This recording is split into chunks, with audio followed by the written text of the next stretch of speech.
नमस्ते, मैं हूं रविंद्र सिंह और आप देख रहे हैं बोर्ड ब्रेन, जहां दिमाग चलता है बोर्ड से भी आगे। बोर्ड ब्रेन का एक ही मकसद है जहां हर स्टूडेंट बने smart learner. Student, board brain एक ऐसा प्लेटफॉर्म है जो गुणवत्तापूर्ण शिक्षा उपलब्ध कराता है, वो भी फ्री में।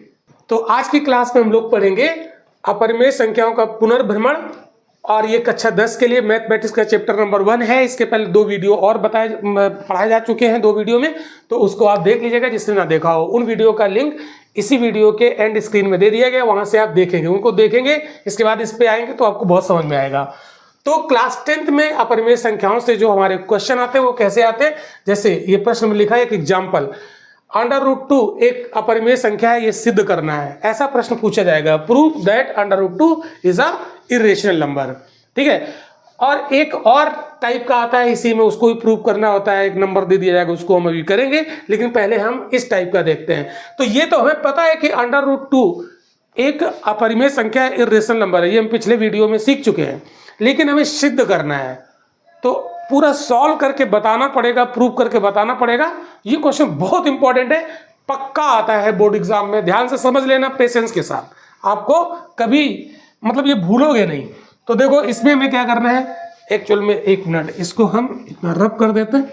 अब देखो है क्या, इन प्रश्नों को हल करने के लिए हम क्या करते हैं, जो ये कह रहा है उसका उल्टा हम मान लेते हैं, ठीक है। और जो हम मान के चलेंगे वो बाद में गलत हो जाएगा। इसका मतलब जो हम मान के चले थे वो गलत हो गया, जो क्वेश्चन में कह रहा है वही सही है। ये इसका कॉन्सेप्ट होता है। तो जैसे हम एक आपको एग्जाम्पल देते हैं, जैसे हमने कहा कि एक कोई व्यक्ति है, वो एक विलन है, ठीक है, लेकिन जब धीरे धीरे हमने उसको समझा, उसके कार्य देखे, तो बाद में पता चला कि वो विलेन नहीं था, वो तो हीरो था। इसका मतलब जो हमने उसके बारे में पहले से एज्यूम किया था, है ना, वो गलत निकला। तो जो हमने एज्यूम किया वो गलत निकला, इसका मतलब वो कुछ और था। तो ये इस तरीके से क्वेश्चन हल करना है। तो हम यहाँ पर मान लेते हैं कि ये जो संख्या दी है वो एक परिमेय संख्या है, ठीक है। और अगर परिमेय संख्या है तो उसको हम किस रूप में लिख लेंगे, P/Q के रूप में। अगर √2 एक परिमेय संख्या है तो उसको हम किस फॉर्म में लिख सकते हैं, P/Q। परिमेय संख्या क्या होती है हमने पिछले वीडियो में पढ़ा है, जिन्होंने ना देखा हो वो वीडियो देख ले, इसी वीडियो के डिस्क्रिप्शन में लिंक दिया है और इस वीडियो के एंड में भी उसका लिंक लगा दिया गया है, देख लेना। तो हम P और Q की जगह पे A भी ले लेते हैं, क्योंकि A भी थोड़ा सा लिखने में आसानी रहती है। आप P और Q ले सकते हो, कोई दिक्कत नहीं। तो इसको हम इस फॉर्म में लिख सकते हैं, ठीक है। अब यहाँ एक चीज और याद रखनी है, तथा A और B क्या है, को प्राइम है, को प्राइम नंबर है, मतलब सह अभाज्य है, ठीक है। तो इसमें क्या होता है, सह अभाज्य को प्राइम क्या होता है, ए भी हमने सिखाया है, इसके पिछले लेक्चर में हमने बताया है कि को प्राइम क्या होता है, फिर भी आप देख लो क्या होता है। जैसे मान लो कोई संख्या है, ठीक है, कोई 2 संख्या है, मान लो 5 और हमने ले लिया 12, ठीक है। तो इनका अगर हम फैक्टर करें तो ये 5 ही रहेगा, और इसका फैक्टर करें क्या होगा, 2 × 2 × 3, ठीक है। अब इन दोनों संख्याओं के जो फैक्टर हैं, इनमें कोई कॉमन फैक्टर ना हो। देख रहे हो, इसमें 5 है, इसमें 5 कहीं है नहीं, इसमें 2 और 3 है, इसमें कहीं 2 और 3 नहीं है। यानी ऐसी संख्याएं जिनका कोई कॉमन फैक्टर ना होता हो, उनको कहते हैं को प्राइम। ऐसी संख्याएं जिनका कोई कॉमन फैक्टर ना होता हो, उन्हें क्या कहते हैं, को प्राइम कहते हैं, ठीक है। मतलब ये संख्या 5 इसके फैक्टर से नहीं कटेगी, 2 से नहीं कटेगी, 3 से नहीं कटेगी, और ये संख्या इसके फैक्टर से नहीं कटेगी, इसका फैक्टर 5 है, ये इससे डिवाइड नहीं होगी। लेकिन ये दोनों संख्याएं 1 से डिवाइड हो सकती हैं, यानी 5 1 से डिवाइड हो सकती है, तो 5 आ गया। 12 भी 1 से डिवाइड हो सकती है, ठीक है। तो जो को प्राइम नंबर होते हैं वो 1 के अलावा किसी इन दोनों के फैक्टर से डिवाइड नहीं होगी, ठीक है। इसका मतलब है कि इन संख्याओं का HCF हमेशा 1 आएगा, तो वो को प्राइम होती है। इतनी बात समझ में आ गई। तो ध्यान दे दीजिएगा, ऐसी संख्याएं जिनका कोई कॉमन फैक्टर ना होता हो तो वो क्या कहलाएंगी, को प्राइम। समझ में आ गया होगा। ध्यान रखिए इस चीज़ को। चलिए अब इसको हम सॉल्व करते हैं। तो इसका क्या करेंगे, इसका हम स्क्वायर करेंगे, इसको हल करते हैं, थोड़ा सा सॉल्व करते हैं। तो स्क्वायरिंग बोथ साइड, दोनों तरफ इसका वर्ग करने पर, दोनों तरफ वर्ग करने पर क्या हो जाएगा, √2 का वर्ग 2 हो जाएगा, 1 का वर्ग 1 ही रहेगा, a का स्क्वायर a स्क्वायर हो जाएगा, b के square b square, cross multiply करूँ तो आप देखोगे a स्क्वायर का 1 से करो a स्क्वायर आया, इधर 2 का b स्क्वायर से करो 2b स्क्वायर आ गया। ठीक है, अब 2 यहाँ b के b स्क्वायर में मल्टीप्लाई इधर भेज दो तो क्या हो जाएगा, a स्क्वायर बाई 2 बराबर b स्क्वायर। ये समीकरण इक्वेशन नंबर 1 डालो। अब इस इक्वेशन नंबर 1 से कंक्लूजन क्या निकला, इससे क्या निष्कर्ष निकला, निष्कर्ष ये निकल रहा है कि a स्क्वायर को डिवाइड किया जा रहा है 2 से, तो ध्यान दीजिएगा इसका ना a स्क्वायर 2 से डिवाइड हो रहा है तो a भी 2 से डिवाइड होगा। तो यहाँ पर if a square divisible by 2 and also a is divisible by 2, मतलब a स्क्वायर 2 से विभाजित हो रहा है, ध्यान से समझना, विभाजित हो रहा है तो a भी 2 से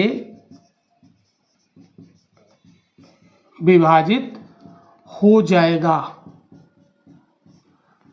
ठीक है, अभी आपको लग रहा होगा कि ये कैसे क्या सॉल्व कर रहे हैं, अभी सारा समझ में आ जाएगा, ध्यान से समझते जाओ।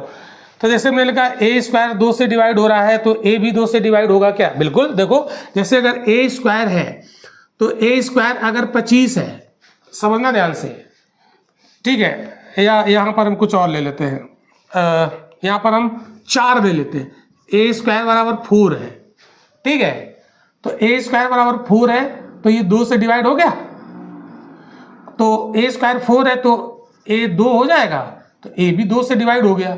तो जब a स्क्वायर 2 से डिवाइड हो रहा है तो a भी 2 से डिवाइड हो जाएगा। बात समझ में आ गई है कि नहीं, समझ में आ गया होगा। तो ये कंक्लूजन निकला इक्वेशन नंबर 1 से।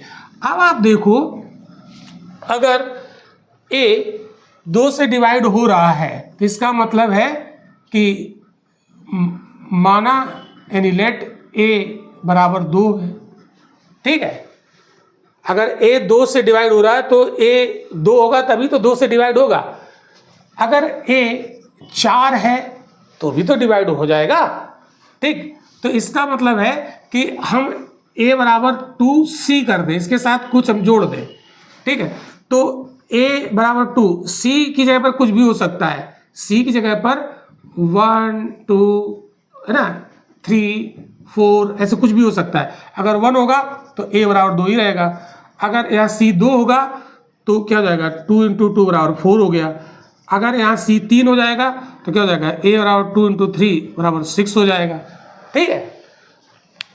तो चाहे a 2 हो, चाहे a 4 हो, चाहे a 6 हो, ये हमेशा 2 से डिवाइड हो जाएगा, क्लियर। तो इसलिए हमने जनरल लिख लिया, हम लिखे a बराबर 2c, c की जगह पर कुछ भी रख दो 1 2 3 4, तो ये हमेशा 2 से डिवाइड होगा, तो इसलिए हमने मान लिया a बराबर 2c है। a बराबर कितना है, 2c है। अब आप एक काम करो, ये जो a बराबर 2c है इसको पुट कर दो यहाँ पर, इस जगह पुट कर दो इक्वेशन नंबर 1 में, तो 1 में a की जगह पर 2c पुट कर दो, तो यहाँ पर आ जाएगा, यहाँ पर लिख दोगे a बराबर 2c इक्वेशन नंबर 1 में पुट करने पर, इक्वेशन 1 में रखने पर रख दीजिए आप, देखो यहाँ पर रखो तो 2c है तो क्या जाएगा 2c का square divided by 2 is equal to B square, is equal to B square. तो इसका स्क्वायर करो तो ये क्या 4c स्क्वायर डिवाइडेड बाई 2 बराबर बी स्क्वायर। आप देखो 2 से इसको 4 को कैंसिल करो तो कितना बार जाएगा, 2 टाइम, 2 बार, ठीक है, तो कितना जाएगा 2c स्क्वायर बराबर बी स्क्वायर, ठीक है।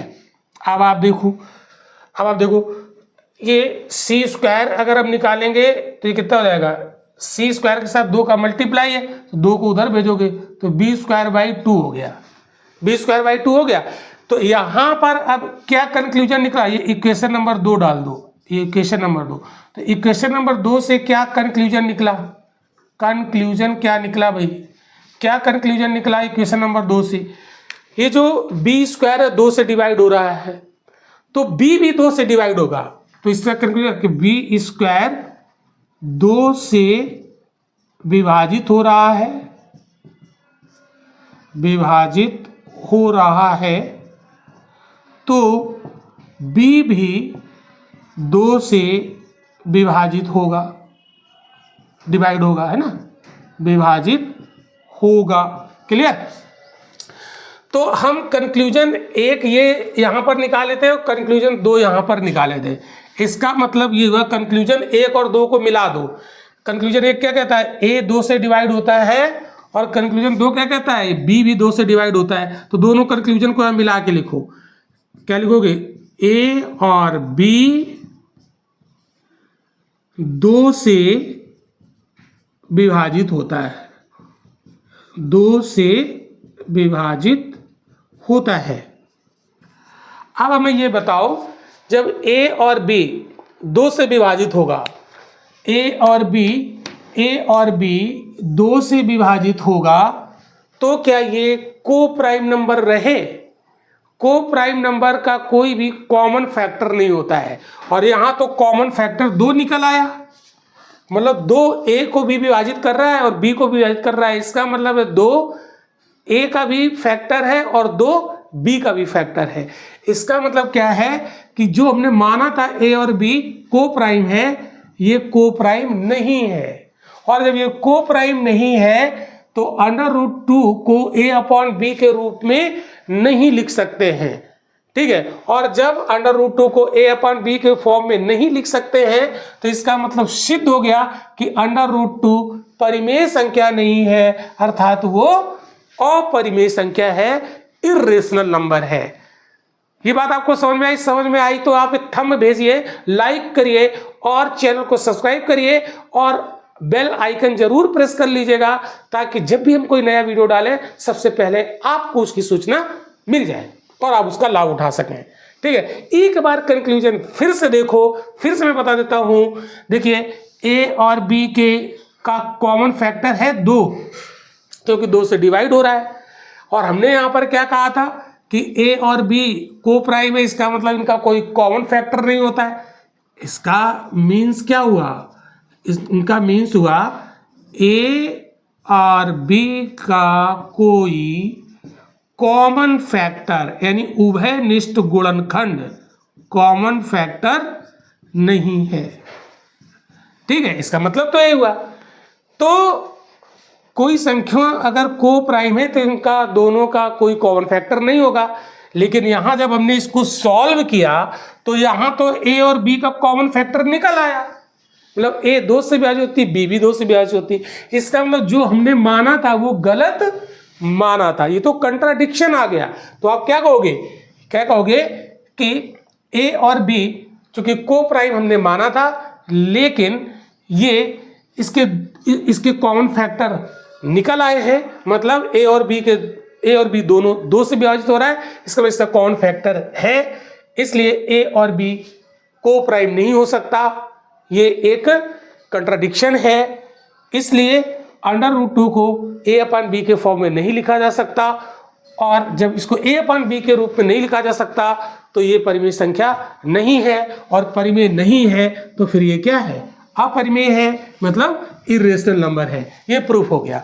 तो आपको ये लिखना पड़ेगा, इंग्लिश में आप क्या लिख दोगे, P and Q having common factor 2, P and Q having common factor 2, so that this contradiction is arise because of our wrong assumption, क्योंकि हमने assumption wrong माना था, इसलिए contradiction उत्पन्न हुआ, पैदा हुआ। तो ये कंट्राडिक्शन उत्पन्न हुआ, इसका मतलब है कि जो प्रश्न में लिखा था वही सही था, हम गलत थे। बताओ, ये समझ में आ गया? समझ आ गया तो बहुत अच्छी बात है। चलिए मिलते हैं और भी प्रश्नों के साथ अगले लेक्चर में।